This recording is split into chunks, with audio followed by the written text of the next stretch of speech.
Assalamualaikum warahmatullahi wabarakatuh. Selamat datang kembali di channel Pen Invasion, channel yang menyuguhkan video cerita bergambar seputar misteri. Simak terus video dari kami.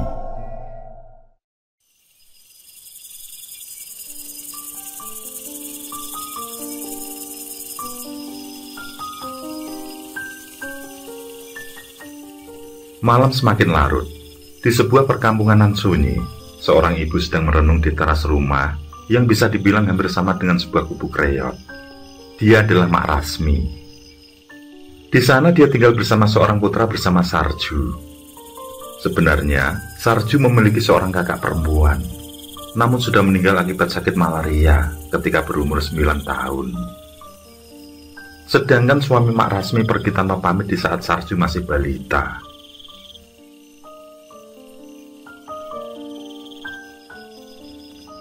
Hingga kini, saat Sarju mendekati ujian sekolah di madrasah aliyah, bapaknya masih tidak ada kabar dan ibunya belum ada yang meminang. Mungkin karena kemiskinan itulah yang membuat lelaki enggan menyambangi. Malam ini, Mak Rasmi tidak bisa tidur memikirkan biaya sekolah Sarju yang harus melunasi sisa SPP dan pembayaran biaya ujian paling akhir 10 hari mendatang. Dia yang selama ini bekerja sebagai pembantu di rumah juragan Niti, nampaknya sudah sungkan jika terus-terusan meminjam uang. Apalagi utangnya setahun yang lalu belum lunas. Begitupun jika meminjam dengan para tetangga, mungkin semua tetangga sudah tidak ada yang terlewati dalam hal berhutang.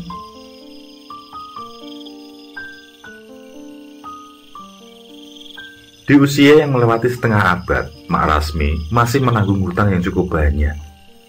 Gajiannya tiap bulan juga dipotong untuk melunasi hutang pada juragannya. Meskipun dia sudah sangat dipercaya oleh keluarga juragan Niti karena kejujurannya, namun tetap saja berpikir ulang jika harus kembali berhutang. Sejenak kemudian, Mak Rasmi menghela nafas panjang, kemudian beranjak masuk rumah disusul bapak ayam bersahutan.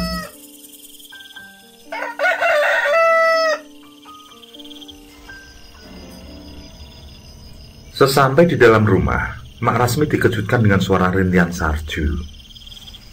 Segera dia menuju kamar untuk menengok putranya itu.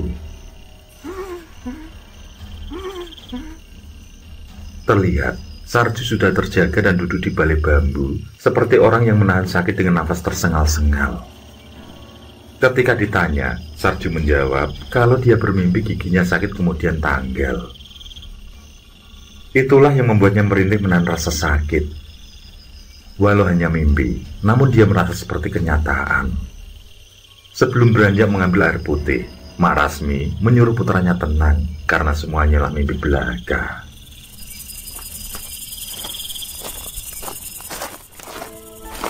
Sarju terdiam mengatur nafas. Dia memandangi langkah ibunya yang hendak mengambilkan air putih. Dia tahu sang ibu sedang gelisah memikirkan biaya sekolahnya, sehingga belum tidur sampai menjelang dini hari. Sebenarnya selama ini, dia sudah punya niat untuk tidak meneruskan bersekolah dan ingin bekerja membantu sang ibu. Tapi Mak Rasmi melarangnya. Dia disuruh memikirkan sekolah saja, jangan memikirkan hal lain. Mak Rasmi terus menasihati agar masa depannya kelak menjadi orang sukses dan terpandang. Sarju pun tidak bisa berbuat banyak selain mengikuti nasihat ibunya. Berkat dorongan itu, dia selalu mendapat ranking di kelas. Tapi sayang, prestasinya belum mampu dalam meraih beasiswa.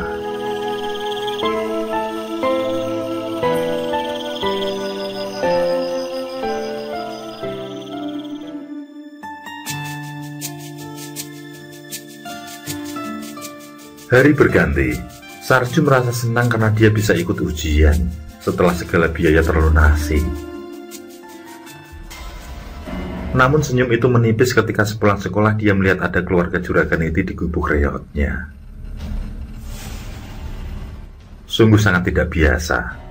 Selama ini, hanya beberapa kali saja juragan Niti maupun anak dan istrinya datang bertamu. Itu pun jika ada urusan yang mendesak. Sarju tidak berani masuk dan memilih duduk di teras sambil mendengarkan pembicaraan dari dalam.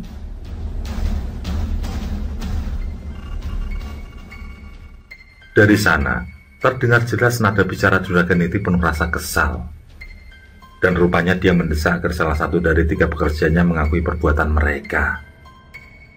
Yang menurut Juragan Niti, salah satu dari mereka telah mencuri perhiasan warisan keluarga milik Bu Inggit, istrinya.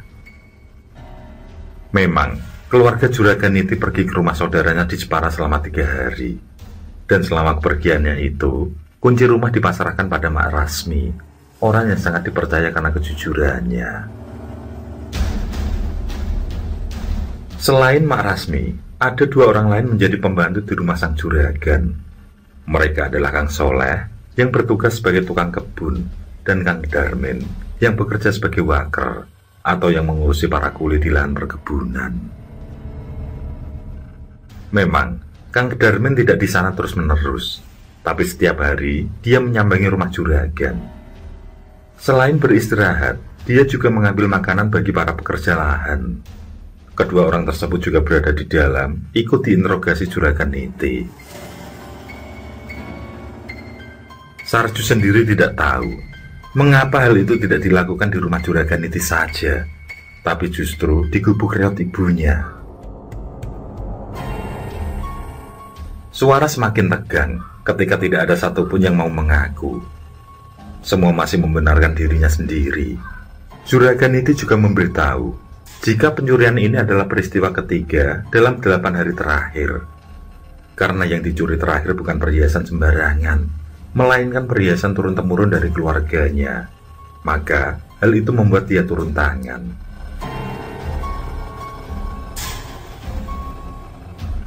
Baik Juragan Niti maupun Bu Inggit merasa yakin jika yang melakukan adalah orang dalam, karena tidak ada tanda-tanda maling masuk secara paksa. Seingat Bu Inggit, kamarnya dikunci rapat sebelum dia pergi, dan setelah pulang tidak ada kerusakan. Hanya lemari tempat perhiasan disimpan saja yang terbuka dan tidak seperti semula.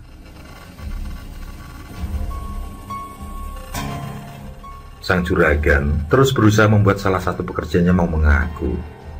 Dia berjanji akan memaafkan dengan ikhlas.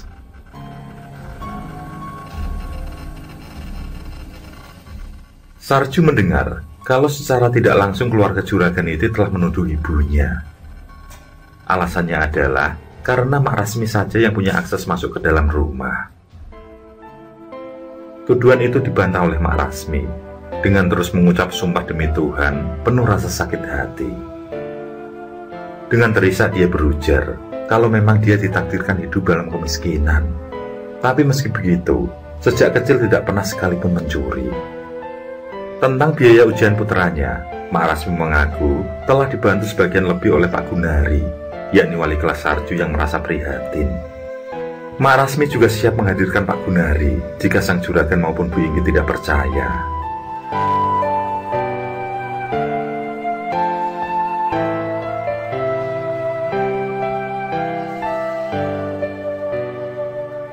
Kepiye yen awake dhewe nglakoni sumpah pocong juragan, ben jelas nyotone, ucap Kang Soleh ketika tidak menemui jalan keluar. Suasana hening sejenak. Mendengar apa kata Kang Soleh, Bu Inggit terlihat agak takut. Yang kemudian dia meminta agar usulan itu dipertimbangkan kembali. Namun dengan tegas, Kang Darmin disusul Mak Rasmi berkata siap jika dilakukan sumpah pocong.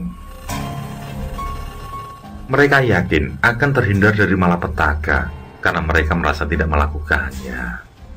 Pada akhirnya, untuk mempercepat jalan keluar, dijalankanlah usulan Kang Soleh. Mereka sepakat melakukan proses sumpah pocong di hari Jumat, tepat setelah sholat Jumat. Juragan Niti berharap para pekerjanya itu berkata jujur, sehingga tidak akan terjadi hal buruk menimpa. Juragan Niti melakukan interogasi di rumah Mak Rasmi yang sepi dan jauh dari warga, agar masalah itu menjadi masalah pribadi yang dirahasiakan. Namun pada akhirnya menyebar luas di seluruh perkampungan. Entah siapa, tapi yang jelas sumpah pocong itu menjadi perbincangan di sudut-sudut kampung.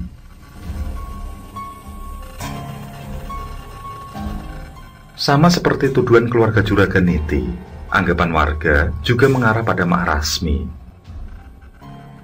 Mereka beralasan, selain memegang kunci rumah, Mak Rasmi juga butuh uang untuk biaya sekolah Sarju. Kalaupun dibantu oleh salah seorang guru, tentu masih cukup banyak uang yang dibutuhkan. Tentu segala hal akan dilakukan, termasuk mencuri perhiasan tersebut. Sementara itu, Sarju ikut-ikutan mendesak sang ibu agar mengaku jika memang melakukannya.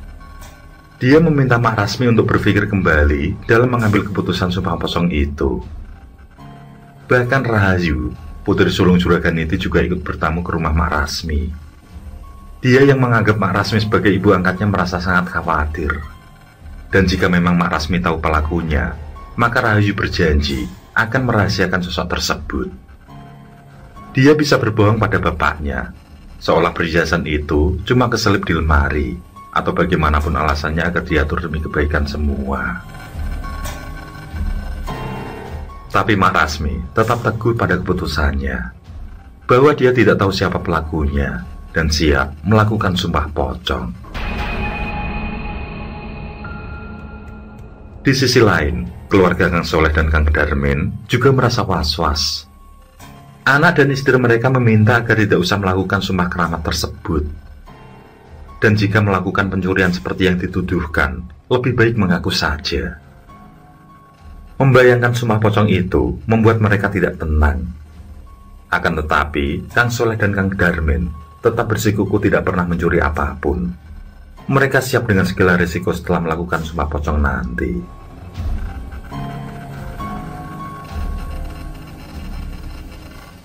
Sedangkan di pihak keluarga Juragan Niti, Bu Inggit meminta pada suaminya agar sumpah tersebut dibatalkan saja. Dia ikhlas jika perhiasan berharga itu meski hilang. Yang penting tidak ada kejadian buruk di kemudian hari. Namun dengan tegas, Juragan Niti tetap akan melaksanakan sumpah pocong bagi para pekerjanya. Dia tidak mau direndahkan, yang nantinya akan menjadi bulan-bulanan para maling.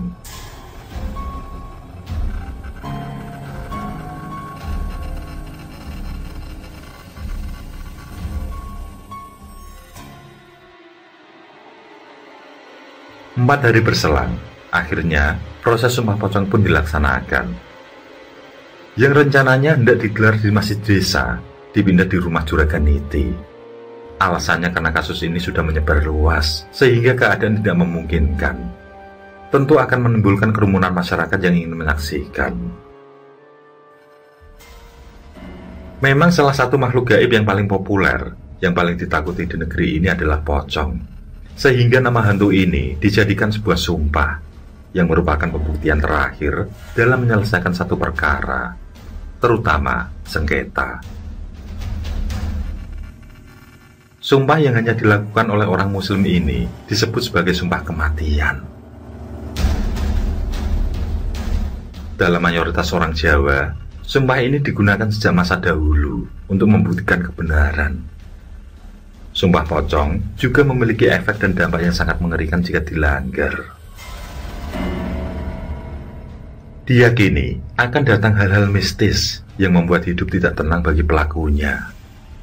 Dari keyakinan tersebut, hanya orang yang benar-benar berani yang mau melakukannya. Tentang kekuatan kutukan dari sumpah pocong, tentu dianggap sangat dahsyat dampaknya. Karena sumpah ini tidak hanya ditujukan pada masyarakat, tapi juga Tuhan.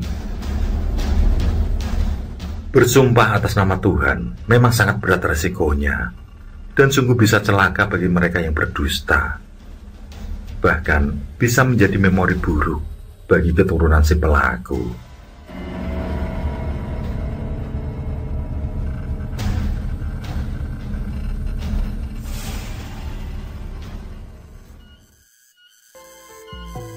Ketika hari menjelang sore, Kang Darmin, Kang Soleh, dan Mbak Rasmi diperlakukan layaknya orang yang sudah meninggal, karena memang itulah syaratnya.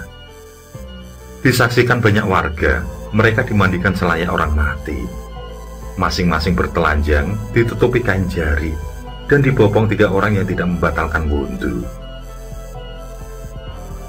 Sedangkan di sekeliling, ditutupi kain berwarna hijau, melingkari lokasi permandian.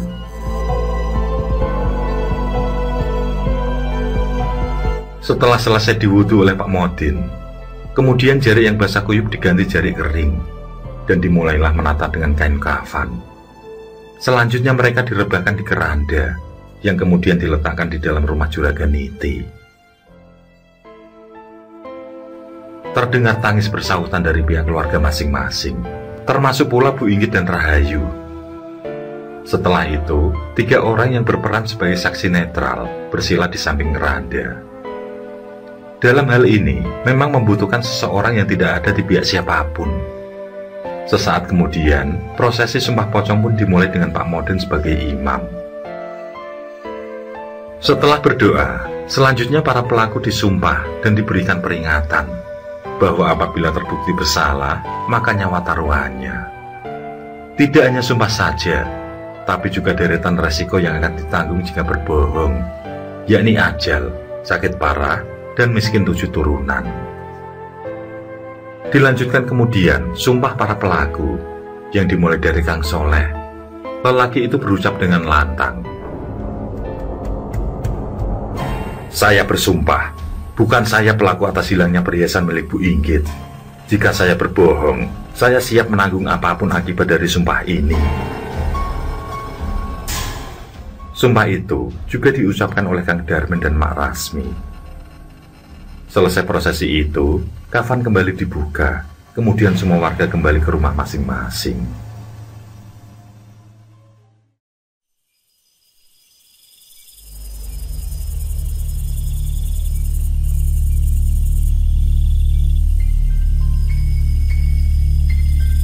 Beberapa hari setelah itu, perkampungan dilanda ketegangan. Para warga banyak yang bersaksi bahwa mereka melihat sosok pocong dengan wajah hancur. Ada yang melihat sosok pocong tersebut menuju ke rumah 3 pelaku sumpah pocong. Ada juga yang menyaksikan jika sosok pocong juga bergentayangan di sekitar rumah Juragan Niti. Hal itu membuat suasana kampung menjadi mencekam. Sementara kesaksian para pelaku sumpah pocong juga menjadi pemicu ketegangan. Masing-masing merasa dihantui pocong dan selalu bermimpi buruk tentang kematian.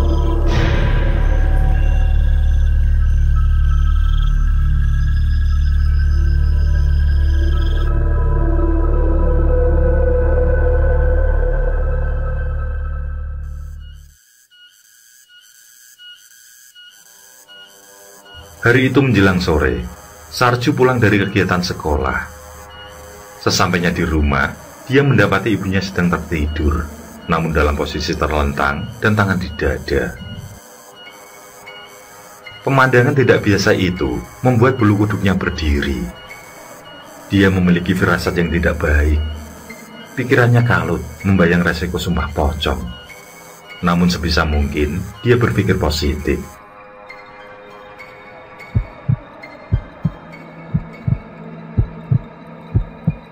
Tanpa berganti baju, Sarju ikut berbaring di samping ibunya. Entah mengapa jantungnya bergemuruh sangat cepat. Rasa was-was dan khawatir menguasai hatinya. Berulang kali menghela nafas panjang sambil memejamkan mata. Hingga ketika bayangan kecemasan mulai hilang, dia pun terlelap memasuki alam mimpi. Dan dia mengalami mimpi buruk, di mana dia melihat suasana ramai di rumahnya. Ternyata sang ibu melangsungkan acara mantu. Akan tetapi Sarju bingung, karena bukan dia yang dikawinkan. Dia juga tidak tahu siapa orang tersebut. Ketika mempelai pria keluar, Mak Rasmi tertawa sendiri, dan suasana menjadi semakin riuh, karena sosok laki-laki itu telah terbungkus kain kafan. Matanya hitam pekat, sedangkan kain kafannya terlihat masih baru. Saat Sarju hendak menggandeng ibunya, sosok pocong itu menghalangi, yang membuatnya terbangun dengan nafas tidak beraturan.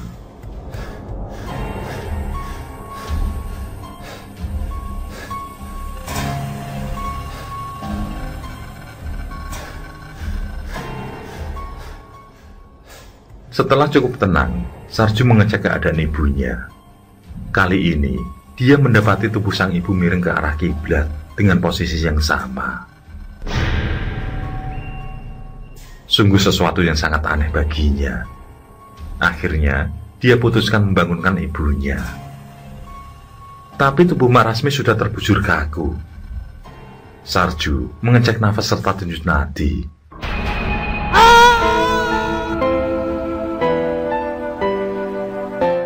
Dan ketika tahu jika wanita yang melahirkannya itu sudah meninggal dunia, dia menjerit keras diikuti lagi suara tangisan. Dia terus mengguncang-guncang tubuh sang ibu, berharap kembali bernafas dan menemani kesehariannya.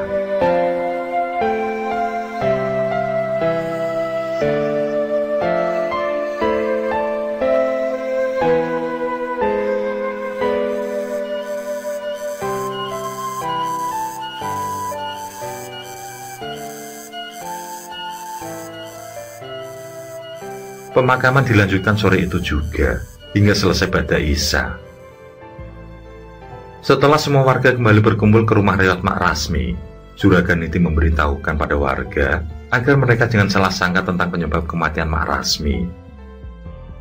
Juraganiti berkata bahwa baginya Mak Rasmi adalah seorang yang jujur. Dia yakin jika wanita itu tidak termakan sumpah pocong. Dia juga yakin jika Mak Rasmi tidak berbohong. Juraganiti melanjutkan, kalau siang hari sebelum meninggal dunia, Mak Rasmi menemuinya, yang saat itu sedang bercengkrama bersama Bu Inggit serta Rahayu. Mak Rasmi menangis minta maaf, tapi bukan karena masalah hilangnya perhiasan, melainkan karena dia tidak kuat dengan teror sosok pocong. Di sela tangisnya, Mak Rasmi terus minta maaf, sambil meyakinkan bahwa dia tidak tahu menahu soal hilangnya perhiasan.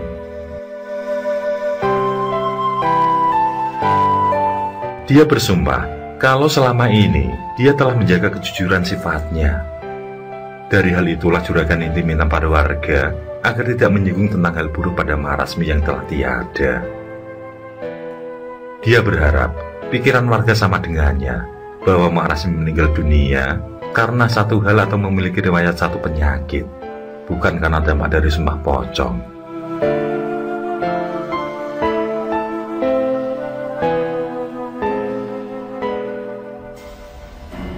Warga riuh rendah saling berbincang, merasa tidak percaya dengan apa yang diucapkan Juraganiti. Mereka tahu jika sang juragan telah menutup-nutupi aib Mak Rasmi.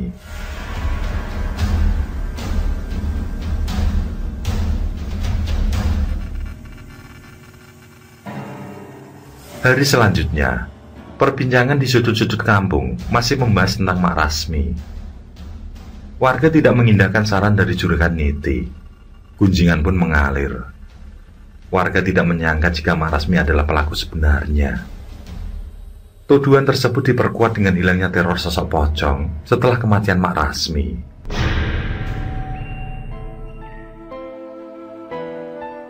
Sementara itu, Sarju yang hendak menghadapi ujian akhir memutuskan berhenti sekolah. Dia merasa malu dan sangat terpukul. Rayuan para guru maupun keluarga Juraganiti tidak diindahkan. Hingga pada akhirnya Sarju menghilang, meninggalkan desa ketika usia 7 hari kematian sang ibu.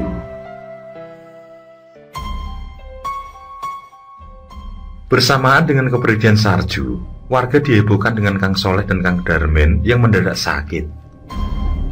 Secara bersamaan, keduanya ambruk tanpa sebab. Wajah mereka pucat pasi, mata melotot. Dan anehnya, mereka tidur terlentang dengan tangan bersedekap.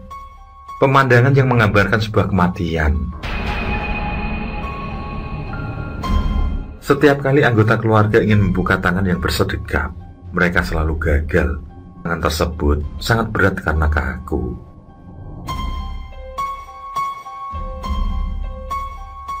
Sebelum dibawa ke rumah sakit di kabupaten kota, terlebih dahulu diusahakan dengan mendatangkan orang pintar. Namun tidak juga memperlihatkan keadaan yang membaik. Pada akhirnya, mereka berdua masuk ke ruang ICU. Hal tersebut membuat tanda tanya bagi warga tentang dampak sumpah pocong. Warga merasa miris dan prihatin. Mereka berharap Kang Soleh dan Kang Darmen terselamatkan, sehingga tidak menimbulkan anggapan negatif.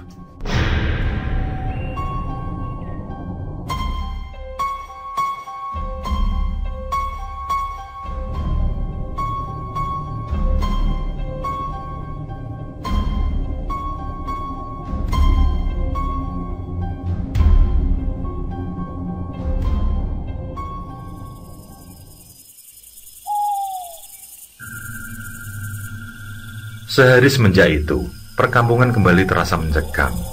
Sosok pocong kembali bermunculan di setiap malam.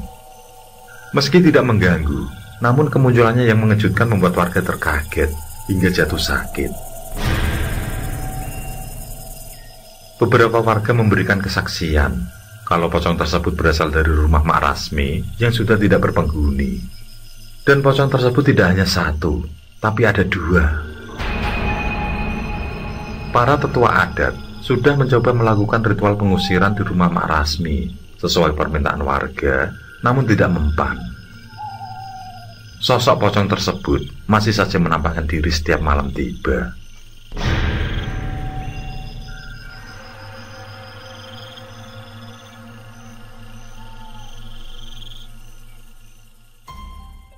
Akhirnya, warga yang mengharap keselamatan Kang Soleh dan Kang Darmin tidak sesuai dengan ketetapan Sang Pencipta.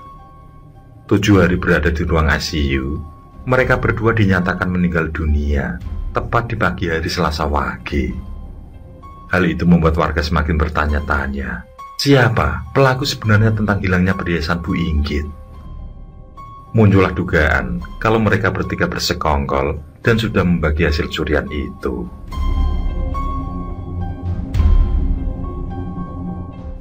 Teror pocong berlanjut di setiap malam. Dan di malam itu, usai memperingati 7 hari Kang Soleh, istrinya bangkit lalu minta warga agar memaafkan suaminya. Disusul kemudian sambil terisak Bu Girah berujar bahwa tuduhan warga pada Mak Rasmi adalah satu kekeliruan. Warga terdiam dan saling pandang, termasuk Pak Modin yang hadir di sana. Yugirah melanjutkan bahwa sehari sebelum sakit, suaminya yang memiliki firasat buruk telah menceritakan tentang perhiasan Bu Inggit. Yugirah terkaget dan menjadi cemas ketika Kang Soleh mengaku kalau dia adalah dalang dari pencurian tersebut, termasuk 2 pencurian sebelumnya. Kang Soleh bersekongkol dengan Kang Darmin yang ditugaskan mengajak ngobrol Mak Rasmi di dapur sambil menunggu makanan para kuli selesai dipersiapkan. Di saat itulah Kang Soleh mengambil kunci secara diam-diam dan aksi pencurian pun dilakukan. Mereka berdua membagi hasil curian sama rata. Karena 2 aksi berhasil dengan mulus, maka kesempatan ketiga pun datang. Kepergian Juragan Niti keluar kota tidak disia-siakan. Kang Soleh menggasak sekotak perhiasan, yang dari situlah muncul sumpah pocong.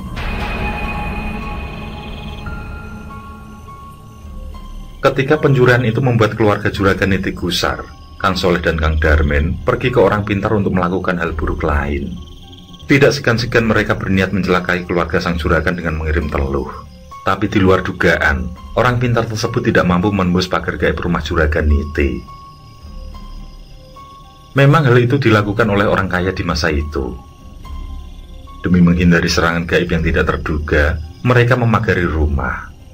Dan rumah Juragan Niti sudah seperti itu semenjak dari kakek buyutnya. Memang dia adalah keturunan orang terpandang di kampung. Mendengar penjelasan orang pintar itu, Kang Soleh meminta jalan keluar dari masalahnya dan disarankan melakukan sumpah pocong. Orang pintar itu siap menanggung keselamatan mereka karena sumpah pocong tidak ada dalam ruang lingkup agama. Usul itu pun diterima dengan jaminan. Yang menghadirkan sosok pocong sebagai teror ketakutan adalah orang pintar tersebut, termasuk pada Mak Rasmi yang akhirnya meninggal akibat santet.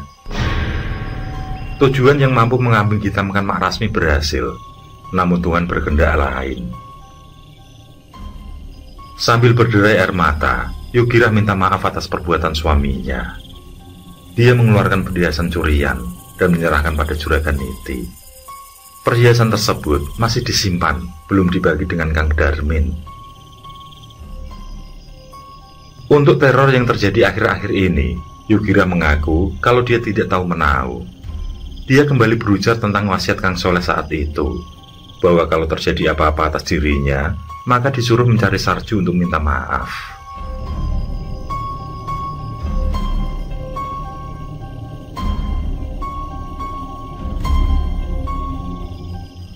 Lekwarti yang menjadi saksi sumpah pocong unjuk bicara. Ketika ritual sumpah dilakukan, yang dia lihat menjadi sosok mayat memang hanya Kang Soleh. Jadi dia sudah menduga jika pelakunya adalah Kang Soleh. Dan untuk menghentikan teror yang melanda desa, dia mengajak warga untuk mencari keberadaan Sarju.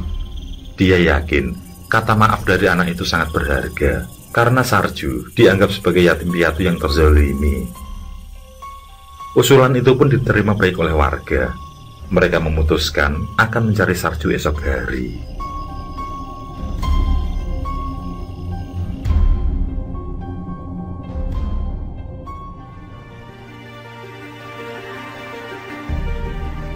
Empat tahun kemudian, Jingalangit membawa capung mencari tempat menghilangkan penat. Disusul segerombol burung berceloteh menutup hari. Di atas bebatuan besar di bawah rindang pohon randu alas, seorang lelaki dengan rambut gondrong duduk sambil menghisap rokok. Matanya berkaca-kaca menatap semak di hadapannya. Berulang kali dia mengucap permintaan maaf pada Mak Rasmi, ibunya. Dialah Sarju yang kembali pulang karena panggilan hati. Ingin melihat makam sang ibu dan mengirimnya kembang serta doa. Namun makam itu telah tiada. Bukan makam ibunya saja, tapi seluruh makam warga kampung juga sirna. Semua berganti semak dan pepohonan milik negara. Menurut penuturan orang yang dia temui tadi, kampungnya tinggal nama dan tinggal kenangan. Memang, lokasi dia berada adalah nama kampungnya dulu, tapi sudah tidak berpenghuni. Orang tersebut berkisah, jika semenjak Sumpah Pocong berlangsung, teror demi teror terus menghantui perkampungan. Hal itu terus terjadi meski pelaku sebenarnya, yakni Kang Darmin dan Kang Soleh sudah diketahui. Warga yang risau terus mencari keberadaan putra dari Mak Rasmi, seorang ibu yang dijadikan korban fitnah. Menurut warga, maaf yang tulus dari putra Mak Rasmi akan menghentikan teror pocong tersebut. Namun lebih dari 3 bulan, tidak ada tanda-tanda lokasi keberadaan bocah tersebut. Teror pocong yang terus berlanjut, dan bahkan membuat beberapa warga meninggal karena ketakutan, membuat para petinggi kampung melakukan diskusi. Dan diputuskanlah bedol desa yang disetujui seluruh warga. Perkampungan tersebut diambil alih negara, sedangkan seluruh warganya dipindahkan ke satu lokasi di luar Pulau Jawa. Menurut perjanjian sebenarnya, makam tersebut akan dilestarikan, namun kenyataannya lain. Mendengar kisah tersebut membuat Sarju dikejar penyesalan. Rasa amarah, kecewa, hingga sedih yang tercampur mulai sirna. Setidaknya dia mampu tersenyum lega, karena warga telah tahu jika ibunya orang baik.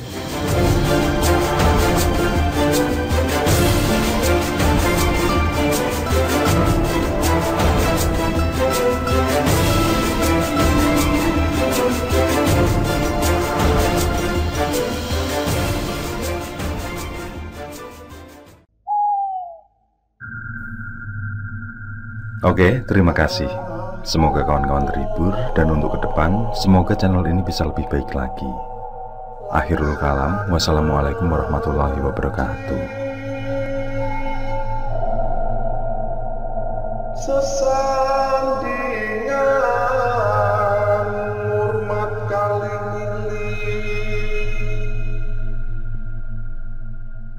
lakukan di muka sana.